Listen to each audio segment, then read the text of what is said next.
ഇന്ന് കാർഗിൽ യുദ്ധവിജയത്തിന്റെ ഓർമ്മ പുതുക്കിക്കൊണ്ട് രാജ്യം വിജയ് ദിവസ് ആചരിക്കുകയാണ്. കാർഗിലിൽ നുഴഞ്ഞുകയറിയ പാക് സൈന്യത്തെ തുരത്തി ഓടിച്ച് ഇന്ത്യൻ സൈന്യം ചരിത്ര വിജയം നേടിയിട്ട് 26 വർഷം തികയും. എന്നാൽ കാർഗിൽ വിജയ് ദിവസത്തിന്റെ 26ാം വർഷത്തിലും നമ്മുടെ അതിർത്തി മേഖലകൾ ശാന്തം അല്ലെന്ന് തന്നെയാണ് സമീപകാല സംഭവങ്ങൾ തെളിയിക്കുന്നത്. അന്ന് 1999 ജൂലൈ 26 ഇന്ത്യൻ സൈന്യത്തെയും സർക്കാർ സംവിധാനങ്ങളെയും വെല്ലുവിളിച്ച് വന്ന പാക് നുഴഞ്ഞുകയറ്റക്കാരെ കാർഗിലിൽ നിന്നും ഇന്ത്യൻ സൈന്യം തുരത്തിയത്. സമുദ്രനിരപ്പിൽ നിന്നും 5000 മീറ്റർ ഉയരമുള്ള കൊടും മഞ്ഞിൽ ഇന്ത്യയുടെ സൈനിക കരുത്ത് പാകിസ്ഥാൻ തിരിച്ചറിഞ്ഞ യുദ്ധമായിരുന്നു കാർഗിൽ. പ്രകൃതി തന്നെ ശത്രുവായി മാറുന്ന ഒരു സ്ഥലമാണ് കാർഗിൽ. പെട്ടെന്നൊരു സൈന്യത്തിന് ജയിച്ചു കയറാൻ പറ്റിയ യുദ്ധഭൂമി അല്ല കാർഗിൽ എന്നത്. മലകളും കൂറ്റൻ പാറക്കെട്ടുകളും കടുത്ത മഞ്ഞുവീഴ്ചയുമുള്ള അവിടെ ശക്തിയേക്കാൾ പ്രാധാന്യം തന്ത്രങ്ങൾക്കാണ്. മഞ്ഞുകാലത്ത് നിലവിലുള്ള കരാറനുസരിച്ച് ഇന്ത്യൻ സൈന്യം പിൻവാങ്ങിയ സമയം നോക്കി വളരെ തന്ത്രപ്രധാനമായ സ്ഥലങ്ങൾ പാകിസ്ഥാൻ കീഴടക്കുകയും അവിടെ ശക്തമായ സൈനിക ആയുധ വിന്യാസം നടത്തുകയും ചെയ്തു. റഡാറുകളിൽ പതിയാത്ത അതിശക്തമായ ബങ്കറുകളും ഒളിത്താവളങ്ങളും അവർ പണിതു. മഞ്ഞുകാലം കഴിഞ്ഞ് ഇന്ത്യ ഇതെല്ലാം അറിഞ്ഞപ്പോഴേക്കും ഏറെ വൈകിപ്പോയിരുന്നു. മുകളിൽ ഇരിക്കുന്ന ശത്രുവിനെ താഴെയെന്ന് നേരിടാൻ ഇന്ത്യൻ സൈന്യം വളരെ ബുദ്ധിമുട്ടിയിരുന്നു.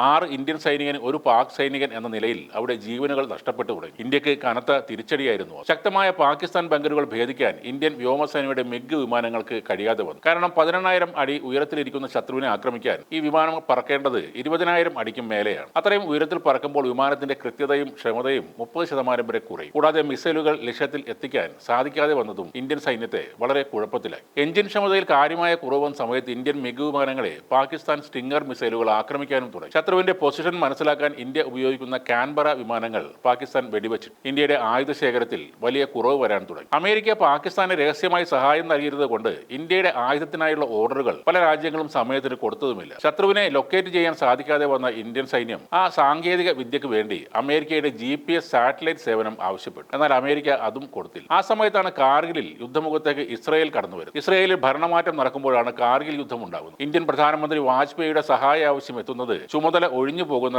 ഏരിയൽ ഷാരോണിന്റെ അടുത്താണ്. ഇന്ത്യയെ സഹായിക്കാൻ പാടില്ല എന്ന ഇസ്രയേലിനെ അമേരിക്ക വിലക്കിയിരുന്നു. എന്നാൽ ലോകത്തെ തന്നെ ഞെട്ടിച്ചുകൊണ്ട് അമേരിക്കയുടെ ആ വിലക്കിനെ മറികടന്നുകൊണ്ട് ഇന്ത്യക്ക് വേണ്ട ആയുധങ്ങൾ ഇസ്രയേൽ അതിവേഗത്തിലെത്തി. സൈന്യത്തിന് വേണ്ട മോട്ടാർ അമ്യുനേഷൻ ആയിരുന്നു ഇന്ത്യ ഓർഡർ ചെയ്തത്. എന്നാൽ വാജ്പേയിയുടെ ആവശ്യപ്രകാരം ഇസ്രയേലിന്റെ മിലിറ്ററി ഉപഗ്രഹങ്ങൾ പാകിസ്ഥാനി സൈന്യത്തിന്റെ പൊസിഷൻ കൃത്യമായി തന്നെ ഇന്ത്യൻ ആർമിക്ക് എത്തിക്കാൻ തുടങ്ങി. അതും അമേരിക്കയുടെ GPS-നേക്കാളും മികച്ച രീതി. ഇന്ത്യൻ മിസൈലുകളെ മാറ്റിക്കൊണ്ട് ഇസ്രയേലിന്റെ പുതിയ ലേസർ ഗൈഡഡ് മിസൈലുകൾ ഇന്ത്യൻ എയർഫോഴ്സിന് കൈമാറി. മിഗ് വിമാനങ്ങളെ പിൻവലിച്ചുകൊണ്ട് ഇന്ത്യ സൂപ്പർ ഫൈറ്റർ യുദ്ധവിമാനമായ മിറാജ് 2000 രംഗത്തിറങ്ങി. കാർഗിലിലെ പാകിസ്ഥാൻ ബങ്കറുകൾ തകർത്ത് തരിപ്പണമാകുന്ന കാഴ്ചയാണ് പിന്നീട് കണ്ടത്. ലേസർ മിസൈലുകൾ പാകിസ്ഥാൻ ബങ്കറുകളെ ചാരമാക്കി മാറ്റി. അതേപോലെ ദൃശ്യങ്ങൾ പകർത്താൻ ഇന്ത്യയുടെ കാൻബറ വിമാനങ്ങൾക്ക് സാധിക്കാതെ വന്നതുകൊണ്ട് ഇസ്രായേലിന്റെ ആളില്ല റഡാർ വിമാനങ്ങൾ ആ പണിയും ഏറ്റെടുത്തു. പാകിസ്ഥാൻ സ്റ്റിംഗറുകളെ കബളിപ്പിച്ചുകൊണ്ട് അവരുടെ സൈനിക നീക്കങ്ങളെല്ലാം ഇന്ത്യൻ സൈന്യത്തിന് അയച്ചുകൊടുത്തു. അങ്ങനെ കാർഗിലിൽ ഇന്ത്യ മേൽക്കൈ നേടി. എന്നാൽ ഈ യുദ്ധത്തിന് അവസാനം കുറിച്ചത് അറബിക്കടലിൽ ഉണ്ടായിരുന്ന ഇന്ത്യൻ നാവികസേനയാണ്. പാകിസ്ഥാന്റെ പ്രധാന ചരക്ക് നീക്കങ്ങളും ഗൾഫ് മേഖലയിൽ നിന്നുള്ള എണ്ണ ഇറക്കുമതിയും 85% കറാച്ചി തുറമുഖം വഴിയായി. ആ തുറമുഖം പ്രവർത്തനം നിർത്തിയാൽ ഇന്ധനം ഇല്ലാതെ പാകിസ്ഥാനും നിശ്ചലമാകും. കാർഗിൽ യുദ്ധം ആരംഭിച്ചപ്പോൾ തന്നെ ഇന്ത്യൻ നേവിയുടെ ഈസ്റ്റേൺ കമാൻഡിലുള്ള കപ്പലുകൾ അറബിക്കടലിലേക്ക് നീങ്ങാൻ അഡ്മിറൽ സുശീൽ കുമാർ ഓർഡർ നൽകി. ഇസ്രായേൽ സഹായത്തോടെ ഇന്ത്യൻ സൈന്യം മലനിരകളിൽ പിടിമുറുക്കിയപ്പോൾ ഇന്ത്യൻ നേവിയുടെ 30 കപ്പലുകൾ പാകിസ്ഥാന്റെ കറാച്ചി തുറമുഖത്ത് നിന്ന് വെറും 13 നോട്ടിക്കൽ മൈൽ അകലെ ഒരു ഉപരോധം തീർത്തി. എണ്ണയുടെ കാര്യത്തിൽ പാകിസ്ഥാന്റെ പ്രധാന ആശ്രയം ഗൾഫ് മേഖലയിലെ സുഹൃത്ത് രാജ്യങ്ങളായിരുന്നു. പാകിസ്ഥാന്റെ ആ കപ്പൽ ചാലാണ് ഇന്ത്യൻ നേവി അടച്ചു കളഞ്ഞു. എല്ലാ ഭാഗത്തു നിന്നും ഇങ്ങനെ തിരിച്ചടി കിട്ടാൻ തുടങ്ങിയ പാകിസ്ഥാൻ അന്നും യുദ്ധം ഉടമ്പടിയോടെ അവസാനിപ്പിക്കാൻ അമേരിക്കയുടെ മേൽ സമ്മർദ്ദം ചെലുത്തി. അമേരിക്കൻ പ്രസിഡന്റായിരുന്ന ബിൽ ക്ലിന്റൺ ഇന്ത്യൻ പ്രധാനമന്ത്രി വാജ്പേയിയും പാകിസ്ഥാൻ പ്രധാനമന്ത്രി നവാസ് ഷെരീഫിനെയും ഉടനെ ഒരു ചർച്ചയ്ക്ക് വിളിച്ചു. നവാസ് ഷെരീഫ് ഉടൻ തന്നെ അമേരിക്കയിൽ ചർച്ചക്കായി എത്തുകയും ചെയ്തു. എന്നാൽ ഇന്ത്യൻ പ്രധാനമന്ത്രി അടൽ ബിഹാരി വാജ്പേയി ആ ചർച്ച നിരാകരിച്ചു. അത് മാത്രമല്ല, നവാസ് ഷെരീഫ് പാകിസ്ഥാൻ ജനറലിനെ ഇന്ത്യൻ അതിർത്തി കടന്ന് മുന്നേറാൻ നിർദ്ദേശം കൊടുക്കുന്ന ഒരു ഓഡിയോ ടേപ്പ് പുറത്തുവിടുകയും ചെയ്തു. അതോടെ ലോകരാജ്യങ്ങൾക്ക് മുന്നിൽ പാകിസ്ഥാൻ നാണം കെടുകയും ചെയ്തു. പിന്നീട് ഒരിക്കൽ നവാസ് ഷെരീഫ് മാധ്യമങ്ങളോട് സംസാരിക്കുമ്പോൾ തുറന്നു സമ്മതിച്ച ഒരു കാര്യമാണ് ഇന്ത്യൻ നേവി പാകിസ്ഥാന്റെ സപ്ലൈ ചെയിൻ മുറിച്ച സമയത്ത്